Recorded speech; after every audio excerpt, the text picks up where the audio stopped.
প্রিয় সাংবাদিক ভাই ও বোনেরা, ঢাকা দক্ষিণ সিটি কর্পোরেশনের আওতাধীন গুলিস্তান 0 পয়েন্ট হতে হোটেল ইন্টারকন্টিনেন্টাল পর্যন্ত মিডিয়ান ও ফুটপাতে সৌন্দর্য বর্ধনের জন্য ফুল গাছ সহ ফুলের টব স্থাপনের কাজ আমরা এখানে শুরু করলাম। এই রাস্তাটাকে একটা আইডিয়াল রাস্তা হিসাবে আমরা, একটা মডেল রাস্তা হিসাবে আমরা গ্রহণ করতে চাই। প্রত্যেকটা মানুষেরই বা প্রত্যেকটা বাড়িরই একটা আঙ্গিনা থাকে, যে সেই আঙ্গিনাটাকে সুন্দর করে সাজাতে চায়।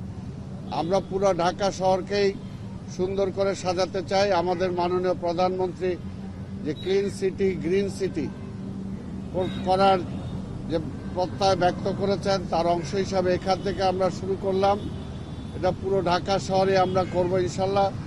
এর পরবর্তী পর্যায়ে ধানমন্ডি পুরো রেসিডেন্সিয়াল এরিয়াটাকেও আমরা সুন্দরভাবে, ঠিক এমনিভাবে ক্লিন সিটি গ্রিন সিটির দ্বিতীয় ধাপে আমরা নিয়ে আসবো এবং সেখানটাও সৌন্দর্য বর্ধনে আমরা জন্য চেষ্টা করব।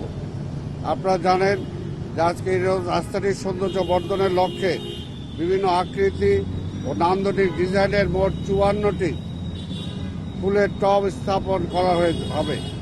বাগান বিলাস, রঙ্গন, অলকানন্দা, পর্তুলিকা, কামিনী সহ বিভিন্ন ধরনের রঙিন ফুল গাছ দিয়ে ফুলের টবগুলো সাজানো হবে।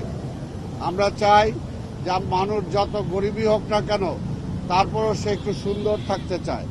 তা আমাদের বাংলাদেশের অর্থনীতি আপনারা দেখেছেন যে আজকে বিশ্ব অর্থনীতির আজকে মধ্যপ্রাচ্যের যুদ্ধের কারণে ক্ষতিগ্রস্ত, কিন্তু তারপরে আমাদের নেতা তারেক রহমানের মুখে বা কার্যে কিন্তু কোনো হতাশা নাই। তিনি সকল কাজকে সফলভাবে এগিয়ে নিয়ে যাচ্ছেন। আমরা বিশ্বাস করি বাংলাদেশ মাথা তুলে দাঁড়াবে। 17 বছর যে আমাদের গ্লানি ছিল, 17 বছর যে না পাওয়ার বেদনা ছিল, আমরা এগুলোকে ঝেড়ে মুছে ফেলে দিতে চাই। আমরা সুন্দরের দিকে, সামনের দিকে এগিয়ে যেতে চাই। তাই আমরা আপনাদের মাধ্যমে নগরবাসীকেও বলবো, আপনারা প্রত্যেকটা মানুষ অন্তত একটি করে গাছ লাগান, তাহলে ঢাকা শহর আজকে সবুজের শহরে রূপান্তরিত হবে। আপনারা একটি করে মানুষ আপনারা শপথ গ্রহণ করেন যে আমরা কোথাও কোনো আবর্জনা ডাস্টবিন ছাড়া ফেলবো না।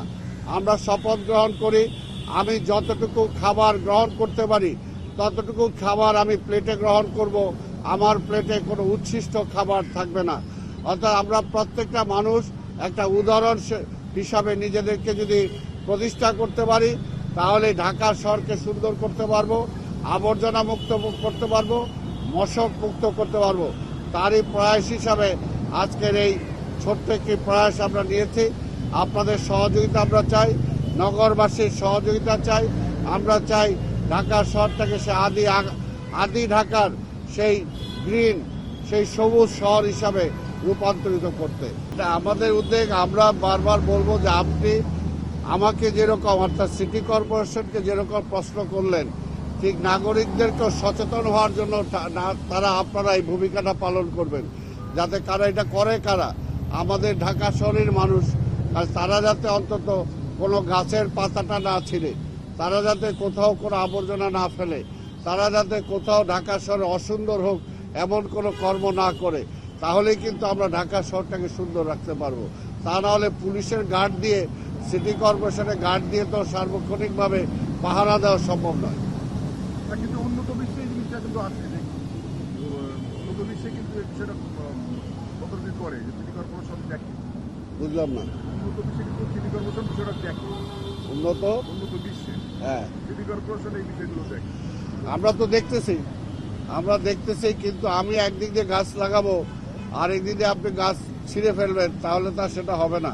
পৃথিবীতে কোথাও এটা পাবেন না যে শহরে অন্তত একটা গাছের ডাল কেউ ভেঙে নিয়ে যাবে, ভাঙান। এমনকি আমার বাড়ির আঙ্গিনায়ও যদি একটা গাছ থাকে, সেই গাছের ডাল কাটার আমার কোনো অধিকার নাই, যে পর্যন্ত সিটি কর্পোরেশন অনুমতি না দিবে আমাকে।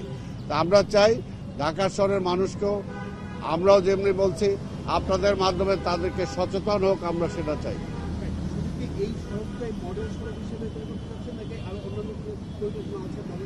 আমরা প্রথম এটা দিয়ে শুরু করলাম।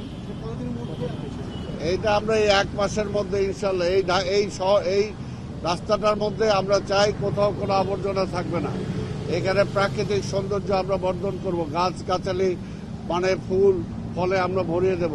পাশাপাশি এইখানে লাইটের পুরো কোনো অভাব থাকবে না।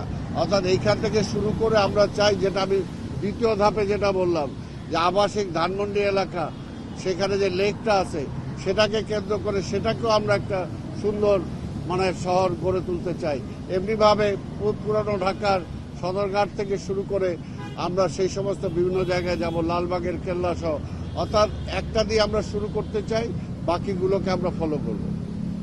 ছোট্ট একটা প্রশ্ন হচ্ছে যে যেহেতু লাইটের বিষয়টা আসলে যে এখানে লাইট থাকবে, সবকিছু থাকবে, আসলে ঢাকা শহরের বিভিন্ন জায়গায় আমরা লক্ষ্য করছি যে যেগুলো পুরো লাইটগুলো দেওয়া আছে সেই লাইটগুলো চলছে না, কিছু কিছু লাইট নষ্ট হয়ে গেছে এবং দীর্ঘদিন যাবত এই সমস্যাগুলো হচ্ছে। এইটা বিষয়ে আসলে কোনো উদ্যোগ আছে? এগুলো আমরা বলছি, যেখানে আপনিও যদি আমাকে দেখিয়ে দেয় যে অমুক জায়গায় লাইট নাই, সেই লাইটটা আমরা সাথে সাথে একদিনের মধ্যে আমরা জ্বালানোর জন্য চেষ্টা করব।